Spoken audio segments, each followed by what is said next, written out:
सच में guys, Marvel की multiverse saga बहुत ब्रिलियंट है, लेकिन समझना उतना ही मुश्किल भी है। हमें अचानक एंड गेम के बाद स्कारलेट विच, वेरिएंट्स और ऐसी अजीब चीजें दिखाई गईं और ऐसी मूवीज और सीरीज भी देखने को मिली जो शायद हमें उतनी पसंद नहीं आई। लेकिन अवेंजर्स डूम्सडे के लिए उन्हें देखना जरूरी है, क्योंकि वही सीधा इशारा करती हैं डॉक्टर डूम की तरफ। खैर, एंड गेम के बाद जो कुछ भी हुआ मैं आपको कुछ ही मिनटों में सब समझा दूंगा, इसलिए वीडियो के आखिर तक जरूर बने रहना। चलिए शुरू करते हैं। एंड गेम के बाद वांडा पूरी तरह डिप्रेस्ड हो गई थी, मतलब सच में बहुत हैवी मूड में थी। तो उसने क्या किया, पूरे टाउन को अपनी मर्जी से कंट्रोल कर लिया, सबको अपना इमोशनल सपोर्ट बना लिया और खुद एक फेक सिटकॉम लाइफ जीने लगी। वहाँ विजन जिंदा था और उनके 2 जुड़वा बेटे भी थे। सब मस्त चल रहा था, जब तक कि चीजें बिगड़ना शुरू नहीं हुई। मिलिट्री आ गई, मोनिका राम्बो को पावर्स मिल गई और पता चला कि वही क्यूरियस पड़ोसी निकली अगाथा, जो सदियों पुरानी जादूगरनी थी और चाहती थी वांडा का केओस मैजिक। वांडा ने लड़ाई जीत ली और अपनी असली पहचान अनलॉक कर ली, द स्कारलेट विच। लेकिन ट्विस्ट ये है कि अपनी फैंटेसी लाइफ रखने के बजाय वांडा ने अपनी फैमिली को खत्म कर दिया और डार्कहोल्ड नाम की कर्स्ड डीमन बुक पढ़ना शुरू कर दिया। उस पॉइंट के बाद वांडा सिर्फ ग्रीविंग विडो नहीं रही, वह एक बहुत ज्यादा डेंजरस रास्ते पर जा रही थी। तभी जब वांडा रियलिटी तोड़ रही थी, बाकी दुनिया में सवाल यह था कि अगला कैप्टन अमेरिका कौन होगा। सैम विल्सन को शील्ड लेनी ही नहीं थी, बकी बस थोड़ा सा सुकून और थेरेपी चाहता था। लेकिन एक टेररिस्ट ग्रुप फ्लैग स्मैशर्स ने दुनिया हिला दी और दोनों को जबरदस्ती फाइट में खींच लिया। गवर्नमेंट ने कैप्टन अमेरिका का टाइटल दे दिया जॉन वॉकर को, जो देखने में परफेक्ट था, लेकिन उसने पब्लिक में कत्ल कर दिया और वहीं उसका करियर खत्म हो गया। तब सैम आखिरकार शील्ड एक्सेप्ट करता है, नया कैप्टन अमेरिका बन जाता है और थ्रेट को खत्म कर देता है। और बस कैप्टन अमेरिका ऑफिशियली वापस आ गया। और जब अर्थ पर कैप्टन अमेरिका रिप्लेस हो रहा था, लोकी टाइम को ही मेस कर रहा था। एंड गेम में जब 2012 वाला लोकी टेसरैक्ट लेकर भाग गया था, उसे TVA ने पकड़ लिया, एक वियर्ड टाइम पुलिस एजेंसी जो मल्टीवर्स को मॉनिटर करती है जैसे कोई ग्लिची वीडियो गेम हो। और ओवेन विल्सन ने मोबियस का रोल प्ले किया। लोकी और मोबियस एक डेंजरस वेरिएंट के पीछे भागते हैं और पता चलता है कि वह वेरिएंट असल में एक फीमेल लोकी है जिसका नाम सिल्वी है। लोकी लिटरली उससे प्यार कर बैठता है। पता चलता है कि लोकी बाइसेक्सुअल भी है। TVA पूरी फेक निकली और असली बॉस एक मिस्टीरियस आदमी है जिसे फैंस कहते हैं ही हु रिमेन्स। लेकिन सिल्वी उसे स्टैब कर देती है, बड़ी गलती। जैसे ही वह मरता है, मल्टीवर्स फ्रैक्चर हो जाता है, टाइमलाइंस ब्रांच होने लगती हैं और रियलिटी टूट जाती है। मार्वल फिर ब्लैक विडो के पास्ट पर फोकस करता है। दूसरी सीन एवेंजर्स सिविल वॉर के बाद टीम टूट चुकी होती है और नटाशा रोमनॉफ भाग रही होती है, लेकिन छुपने के बजाय उसे अपना पास्ट फेस करना पड़ता है। वह अपनी पुरानी रशियन फैमिली से रिकनेक्ट करती है, सिस्टर येलेना, मॉम और एक washed up dad,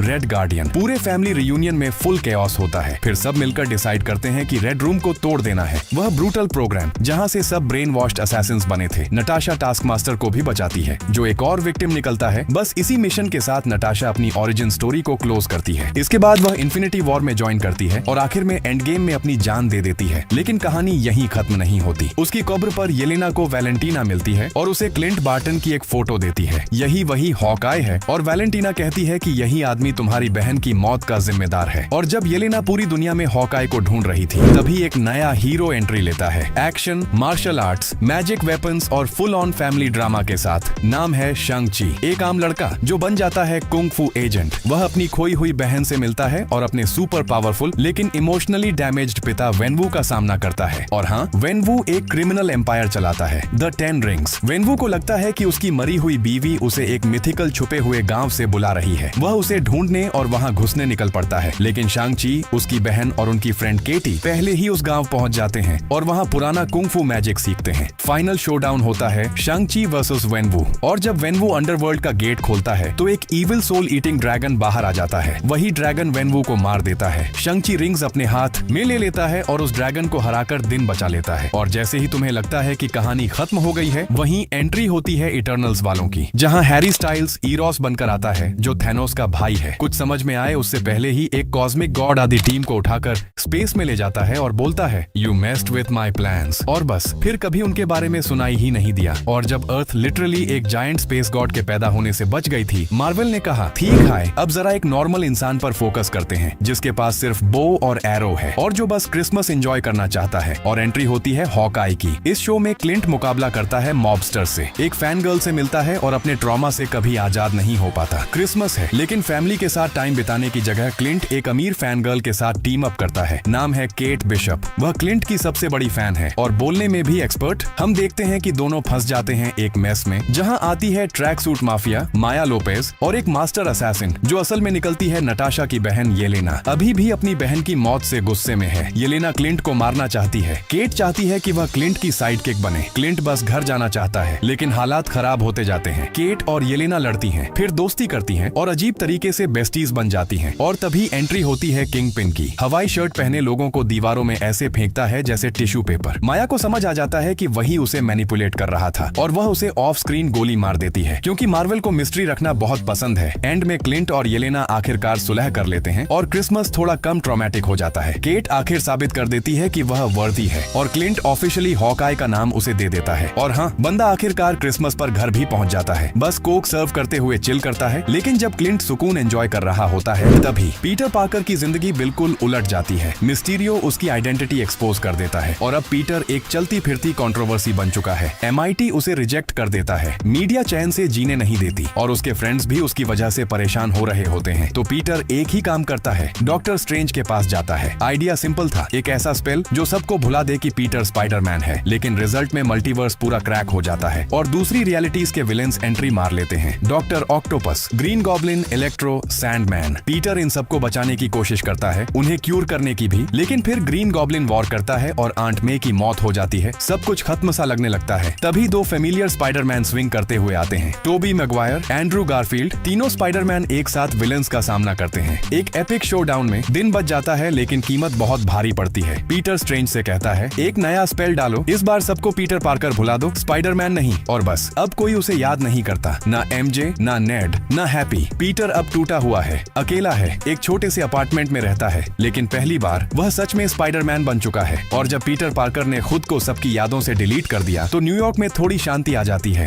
until Oscar Isaac MCU का सबसे खराब स्लीप स्केड्यूल लेकर एंट्री करता है। एक नर्वस गिफ्ट शॉप वाला स्टीवन ग्रांट, जो बार बार ब्लैकआउट करता है और अजीब जगहों पर उठता है। पता चलता है कि वह अपना जिस्म शेयर करता है एक मर्सनरी मार्क स्पेक्टर के साथ, और ये बंदा काम करता है इजिप्शियन मून गॉड के लिए। कांग्रेचुलेशंस स्टीवन, तुम ऑफिशियली बन गए हो मून नाइट, मतलब एक सफेद Batman plus extra trauma. Steven और मार्क टीम बनाते हैं और सामना करते हैं आर्थर हैरो का, एक कल्ट लीडर जो रेजरेक्ट करना चाहता है एमिट को, एक जायंट एलिगेटर गॉडेस जो लोगों को उनके गुनाह करने से पहले ही जज कर देती है। फाइनल में मार्क और स्टीवन आखिर एक साथ काम करते हैं, ठीक वक्त पर। लेकिन फिर ब्लैकआउट होता है और जब उन्हें होश आता है, आर्थर हैरो पहले से मरा होता है। क्यों? क्योंकि एक तीसरी पर्सनैलिटी, जेक लॉकली, एक स्पेनिश बोलने वाला वाइल्ड कार्ड जो हमेशा सायों में छुपा था, वह काम खत्म कर चुका होता है एक लिमो के अंदर, और मून नाइट MCU से ऐसे गायब हो जाता है जैसे वह कभी था ही नहीं। और जब मून नाइट शैडोज में वैनिश हो गया, तभी डॉक्टर स्ट्रेंज के दिमाग में शुरू होने लगे नाइटमेयर्स, जो अब थोड़े ज्यादा ही रियल लग रहे थे। और अब एंट्री होती है अमेरिका चावेज की, एक टीनेजर जो सच में मल्टीवर्स में घूंसे मारकर कूद सकती है। हाँ, उसके पीछे पोर्टल्स ऐसे खुलते हैं जैसे कोई सुपर चार्ज डोरवे हो। और फिर आता है वह चेहरा जिसे देखकर सब रुक जाते हैं, वांडा मैक्सिमॉफ। हाँ, वही हमारी एक्स एवेंजर, अब पूरी विलन मोड में। वांडा को चाहिए अमेरिका की पावर, ताकि वह एक ऐसे यूनिवर्स में पहुंच सके जहां उसके नकली बच्चे असली हों। डॉक्टर स्ट्रेंज उसे रोकने की कोशिश करता है, लेकिन वांडा पूरी की पूरी स्कारलेट विच बन चुकी है। वह कमरा पलक झपकते ही मिटा देती है और मल्टीवर्स को ऐसे फाड़ती है जैसे टिश्यू पेपर हो। स्ट्रेंज और अमेरिका अलग अलग डायमेंशंस में घूमते हैं और एक जगह उनकी मुलाकात होती है एक अलग टीम से, illuminati, professor x Reed Richards और कैप्टन कार्टर जैसे बड़े बड़े हीरोज। और फिर क्या, वांडा उन सबको पलक झपकते ही खत्म कर देती है, जैसे कोई हॉरर फिल्म लाइव चल रही हो। एंड गेम के बाद पहली बार लगा कि अब सच में एक खतरनाक विलन आ गया है। मजबूरी में स्ट्रेंज डार्क होल्ड का इस्तेमाल करता है और अपने ही एक डेड वर्जन को पजेस कर लेता है। हाँ, ज़ॉम्बी स्ट्रेंज सच में होता है। अमेरिका की मदद से वह वांडा को सच दिखाता है। उसके बच्चे उससे डरते हैं, प्यार नहीं करते, दिल टूट जाता है और वांडा माउंट वुंडागोर को गिरा देती है। लगता है उसने खुद को भी खत्म कर दिया। लेकिन स्ट्रेंज की कहानी यही नहीं रुकती, वह चलता है एक हीरो की तरह। और तभी उसके माथे पर एक थर्ड आई खुल जाती है। मल्टीवर्स अब सच में खुल चुका है। ये तो बस शुरुआत थी। जब डॉक्टर स्ट्रेंज अपनी तीसरी आंख से लड़ रहा होता है, तभी एक नॉर्मल हाई स्कूल लड़की अपनी लाइफ एवेंजर्स के पोस्टर्स देखकर एंजॉय कर रही होती है। कमला खान, कैप्टन मार्वल की सबसे बड़ी फैन, जर्सी सिटी की नई हीरो। और फिर एक बड़ा ट्विस्ट, उसका दोस्त ब्रूनो बताता है कि कमला सिर्फ एलियन टेक से पावर्ड नहीं है, उसकी जीन्स में कुछ अलग है। और बस एम वर्ड आखिर MCU में घुस जाता है। म्यूटेंट्स कंफर्म्ड भाई। लेकिन जब कमला खान अपनी पावर्स और म्यूटेंट वाली सच्चाई को समझने की कोशिश कर रही होती है, तभी उसी वक्त स्पेस में एक और हीरो अपनी खुद की आइडेंटिटी क्राइसिस से गुजर रहा होता है। मिलिए थॉर से, जिसके पास ABS भी हैं, जोक्स भी, लेकिन दिल के अंदर वह अब भी अकेला स्पेस वाइकिंग है जो सिर्फ अपना मकसद ढूंढ रहा है। सब कुछ नॉर्मल चल रहा था जब तक एक क्रीपी कैरेक्टर की एंट्री नहीं होती। गॉर, गॉड बुचर, नाम ही काफी है। यह इंसान गैलेक्सीज में मौजूद गॉड्स को ऐसे काटने लगता है जैसे चिकन विंग्स। थॉर वापस अर्थ पर आता है और सबसे बड़ा झटका लगता है जब उसकी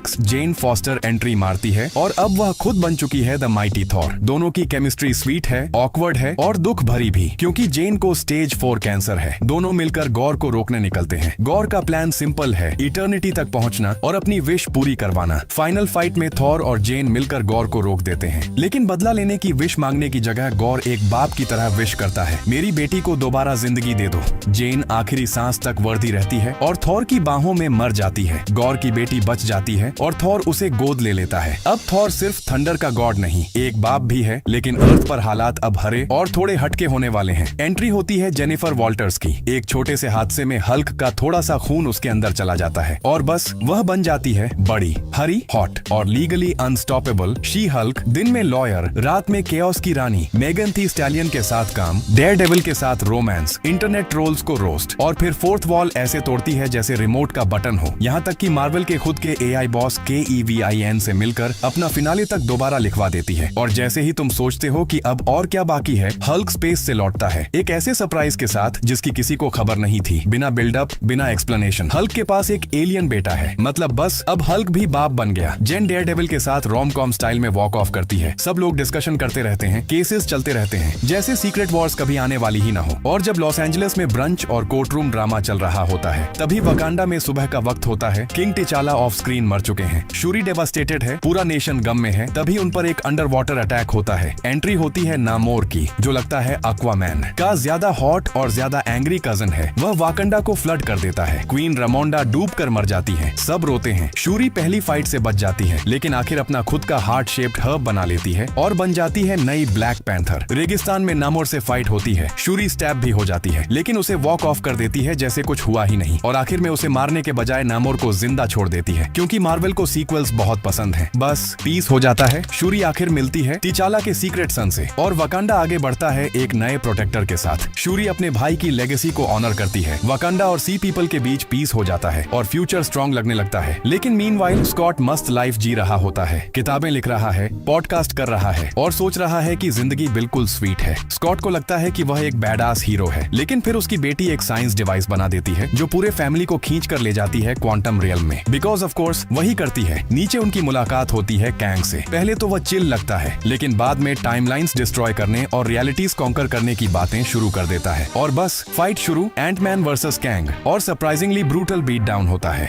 एंड में कैंग एक ग्लोविंग इंजन के अंदर फंस जाता है। फैमिली एस्केप कर जाती है। सब मुस्कुरा रहे होते हैं। जिंदगी फिर से नॉर्मल लगती है, लेकिन स्कॉट के अंदर पैरानोया शुरू हो जाती है। क्या कैंग अब भी बाहर है? और बस वह खराब बर्थडे केक खाता है और खामोशी से ओवरथिंक करता रहता है। मीनवाइल गैलेक्सी के एक कोने में पीटर क्विल अब भी उदास है, क्योंकि उसकी गर्लफ्रेंड गमोरा अब उसे याद ही नहीं करती। पीटर अब भी उसके लिए बहुत स्ट्रगल कर रहा होता है। ड्रामा तब बढ़ता है जब रॉकेट ऑलमोस्ट मरने वाला होता है। गार्डियंस उसे बचाने के लिए हाई एवोल्यूशनरी के पास पहुंचते हैं, एक क्रीपी साइंटिस्ट जिसने रॉकेट को बनाया था। और यहीं से शुरू होता है ट्रॉमा। रॉकेट की heart breaking back story reveal होती है। उसके एनिमल फ्रेंड्स की मौत होती है और सब रियलाइज करते हैं कि रॉकेट ही टीम का इमोशनल कोर था। रॉकेट ऑलमोस्ट मर जाता है, पीटर ऑलमोस्ट मर जाता है, एडम वॉरलॉक भी आता है और वह भी ऑलमोस्ट मर जाता है। लेकिन गार्डियन स्टाइल में सब बच जाते हैं। विलन डिफीट हो जाता है, दिन बच जाता है और फिर आती है दर्द भरी गुड बाय। पीटर वापस अर्थ चला जाता है अपने ग्रैंडपा के साथ नॉर्मल लाइफ जीने। मैंटिस सोलो निकल जाती है, ड्रैक्स बन जाता है एक डैड, नेबुला लीडर बन जाती है और रॉकेट एक नई गार्डियंस स्क्वाड लीड करता है, जिसमें एक टेलीकिनेटिक डॉग और एक छोटा ग्रूट भी होता है। टीम अलग हो जाती है, लेकिन अर्थ पर चीजें फिर से वियर्ड होने लगती हैं। निक फ्यूरी फाइनली MCU में वापस आता है, सालों तक गायब रहने के बाद। Problem, shape shifting squirrels secretly लोगों की जगह ले रहे थे और अब पूरा प्लेनेट लेना चाहते हैं। क्लासिक एलियन ड्रामा शुरू। निक फ्यूरी अपनी सीक्रेट स्क्रल वाइफ से मिलता है। हाँ भाई, वह बंदा एक एलियन से शादी करके चुप बैठा था। उसके साथ टीम अप करती है एमिलिया क्लार्क, जो टालोस की बेटी है और लग रही होती है जैसे 4 अलग अलग शोज एक साथ करके आई हो। और विलन कौन? ग्रविक, एक स्क्रल जो सबकी पावर्स ले लेता है और हल्क से भी ज्यादा पावरफुल हो जाता है। ट्विस्ट, एमिलिया क्लार्क का कैरेक्टर भी एक सुपर स्क्रल बन जाता है। और फिर शुरू होती है मार्वल की सबसे अजीब final fight.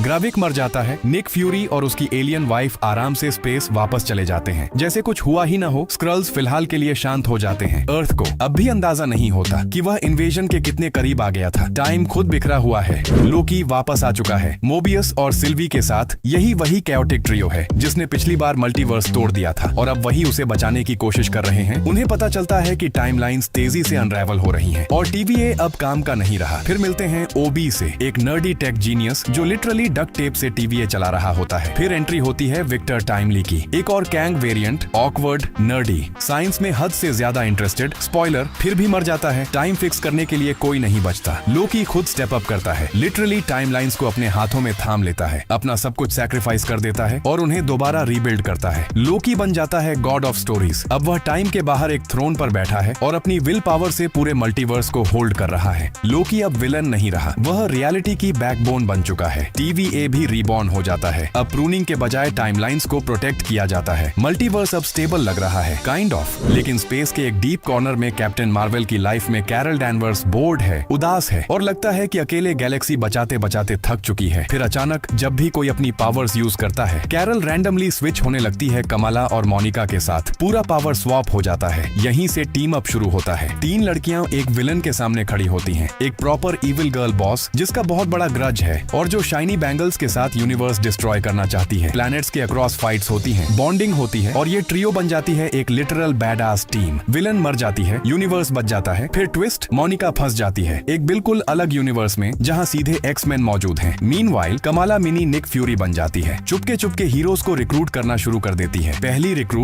Recruit Kate Bishop. और रुक जाओ, डेडपूल अब सब कुछ तोड़ने आ रहा है। सिचुएशन ऐसी है कि कमला टीम बना रही है, मोनिका एक्स-मैन यूनिवर्स में फंस चुकी है, कैरल स्पेस वापस चली गई है और अर्थ पर एक और स्टोरी शुरू होती है। माया लोपेज अपने घर ओक्लाहोमा वापस लौट आती है। अब भी इस बात से हॉन्टेड है कि उसने किंगपिन के मुंह पर गोली मारी थी। स्पॉइलर अलर्ट, किंगपिन बच जाता है। माया बस एक चीज चाहती है, बदला नहीं। न किंगपिन का एम्पायर, न वह वियर्ड फादर डॉटर वाइब्स। लेकिन फिस्क ऑब्सेस्ड है। हॉस्पिटल से निकलते ही सीधा उसे ढूंढने चला जाता है और उसे दोबारा अपनी क्राइम फैमिली में खींचना चाहता है। माया अपनी नई मिस्टीरियस पावर्स को टैप करती है, इमोशंस, मेमोरीज, ट्रॉमा सब एक साथ। वह किंगपिन को उसका सबसे बड़ा डर दिखा देती है। किंगपिन पूरी तरह फ्रीक आउट हो जाता है। माया मोटरसाइकिल पर राइड करते हुए निकल जाती है, फ्री और अपनी जिंदगी पर फिर से कंट्रोल में। किंगपिन को क्राइम बॉस बनना बोरिंग लगने लगता है। तब वह सीधा न्यूयॉर्क का मेयर बनने की रेस में उतर जाता है, क्योंकि फिस्क के लिए कभी भी केओस इनफ नहीं होता। और जब न्यूयॉर्क का क्राइम सीन बदल रहा होता है, एक रेड और ब्लू सूट वाला हीरो दोबारा स्विंग करने वाला होता है। लेकिन उससे पहले रियलिटी खुद टूट रही होती है और उसे बचाने के लिए एक नहीं 2 सुपर हीरोज चाहिए। डेडपूल की फ्रेंचाइज खत्म, गर्लफ्रेंड छोड़कर जा चुकी है और अब टीवीए ने उसे अरेस्ट भी कर लिया। टर्न्स आउट एक bold evil girl, professor X की ट्विन सिस्टर, यूनिवर्स को डिस्ट्रॉय करना चाहती है और उसे रोकने के लिए अवेंजर्स नहीं, टीवीए नहीं, सिर्फ डेडपूल और एक वुल्वरीन। फिर दोनों भूल चुके हीरोज की एक स्क्वाड बनाते हैं और एक मल्टीवर्सल बैटल शुरू होती है। टाइमलाइन पर फुल बैटलफील्ड मोड चल रहा होता है। बॉल्ड गर्ल मर जाती है और डेडपूल और वुल्वरीन अपनी नफरत थोड़ी सी साइड पर रख देते हैं। शायद थोड़ा सा प्यार भी आ जाता है। मल्टीवर्स में राइड करते हुए एक बड़ा सवाल रह जाता है, ये अब भी एमसीयू है या डीपीसीयू बन गया है? जो भी हो, सागा कंटिन्यू होती है। डेडपूल और वुल्वरीन के बाद मल्टीवर्स पहले से भी ज्यादा अनस्टेबल हो चुका है और इसी सब के बीच एक विच जागती है। एगाथा, वांडा का स्पेल अब भी उस पर है, लेकिन ज्यादा देर तक नहीं, क्योंकि एगाथा दोबारा एक बैड विच बनना चाहती है। वह मिलती है एक गे ईमो बॉय से और शॉकर, जो असल में वांडा का बेटा है, हाँ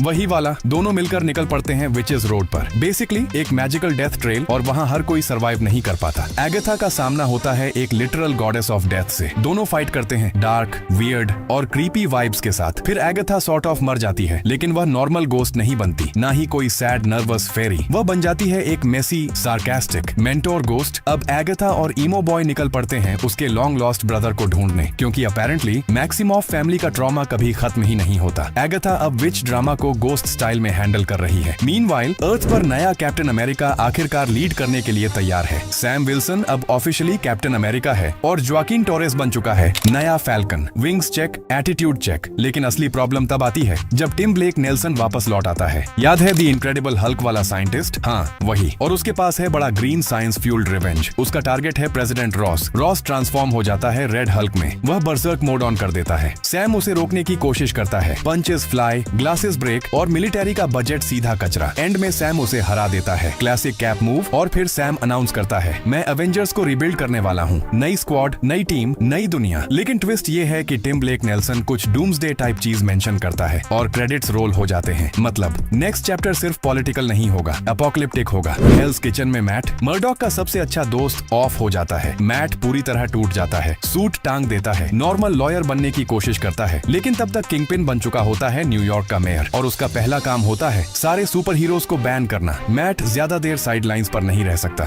वह फिर से अपना हॉर्न पहनता है। The devil is back. उसका पहला मिशन होता है एक ट्विस्टेड सीरियल किलर को ढूंढना जो अपने विक्टिम्स को लिटरली पेंट करता है, डार्क, ब्रूटल और डिस्टर्बिंग। मैट जीत जाता है, किलर मर जाता है और फिर एंट्री होती है द पनिशर की। Still brutal, still ruthless. वह और मैट थोड़ी देर टीम अप करते हैं, लेकिन पनिशर कैप्चर हो जाता है। किंगपिन अपनी ग्रिप और भी टाइट कर लेता है। हीरोज अब फ्यूजिटिव्स बन चुके हैं, लेकिन मैट बिल्कुल नहीं हिलता। एक बार में अकेला घुस जाता है। Bloody knuckles battle worn whisky हाथ में, क्योंकि हेल्स किचन में अभी भी एक डेविल है और अभी उसकी कहानी शुरू हुई है। और फिर फैंटास्टिक फोर की कहानी शुरू होती है। मूवी एक ऑल्टरनेट 1960s टाइमलाइन से शुरू होती है। रीड रिचर्ड्स और सू स्टॉर्म अब एक बेबी एक्सपेक्ट कर रहे हैं और तभी एंट्री होती है गैलेक्टस की, प्लैनेट ईटिंग कॉस्मिक विलन। वह सीधे अर्थ पर आता है और फैंटास्टिक फोर के सामने अब तक का सबसे बड़ा थ्रेट बनकर खड़ा हो जाता है, उसका हेरल्ड सिल्वर सर्फर। इसी बीच जॉनी स्टॉर्म अभी भी अपना हॉट हेड एटीट्यूड नहीं छोड़ता और बेन ग्रिम बस सबको साथ रखने की कोशिश कर रहा होता है। फाइनल बैटल में सू स्टॉर्म अपनी शील्ड जनरेटिंग पावर्स का एक्सट्रीम यूज करती है। वह गैलेक्टस को टाइम्स स्क्वायर पोर्टल में फोर्स कर देती है। अपनी फैमिली और अर्थ को बचाते हुए अपनी लिमिट्स क्रॉस कर देती है। सू गिर जाती है और सब शॉक्ड रह जाते हैं। फिर एक इमोशनल मोमेंट आता है। रीड रिचर्ड्स अपना बेबी फ्रैंकलिन उसके सीने पर रखता है और फ्रैंकलिन की लेटेंट कॉस्मिक पावर्स सू को रिवाइव कर देती हैं। पोस्ट क्रेडिट सीन में सू अपने जीनियस बेटे फ्रैंकलिन के साथ बैठी बुक्स पढ़ रही होती है। वह एक और किताब लेने के लिए उठती है, लेकिन जैसे ही वापस आती है सू इंस्टेंटली अलर्ट हो जाती है, क्योंकि वह अकेली नहीं है। फ्रैंकलिन के सामने एक ग्रीन हुडेड आदमी खड़ा है, डॉक्टर डूम, और डूम बिल्कुल काम होकर फ्रैंकलिन से बात कर रहा होता है। Next chapter Thunderbolts. अब बारी आती है थंडरबोल्ट्स की। ये लोग रियल एवेंजर्स नहीं हैं और ये खुद भी यह बात जानते हैं। बस गवर्नमेंट इश्यू शेडी नॉकऑफ्स ट्रॉमा के साथ। लेकिन सब कुछ तब बदल जाता है जब उनकी मुलाकात होती है एक नए मॉन्स्टर से। मार्वल का अपना ट्विस्टेड होमलैंडर वर्जन, असल में एक डीमन डिस्गाइज में, जो लोगों को बैड ड्रीम्स दिखा रहा होता है। वैलेंटीना चाहती है उसे वेपनाइज करना, केओस को कंट्रोल करना, लेकिन येलेना कुछ और करती है। वह उसे हग करती है और एकदम से वह शांत हो जाता है। कुछ बदल जाता है और वहीं से थंडरबोल्ट्स को अपना पर्पस मिल जाता है। अब वे सिर्फ नॉकऑफ्स नहीं रहे, अब वे एक रियल, यूनिक और पावरफुल टीम बन चुके हैं। पोस्ट क्रेडिट सीन में थंडरबोल्ट्स की पूरी टीम आसमान की तरफ देखती है। एक शिप,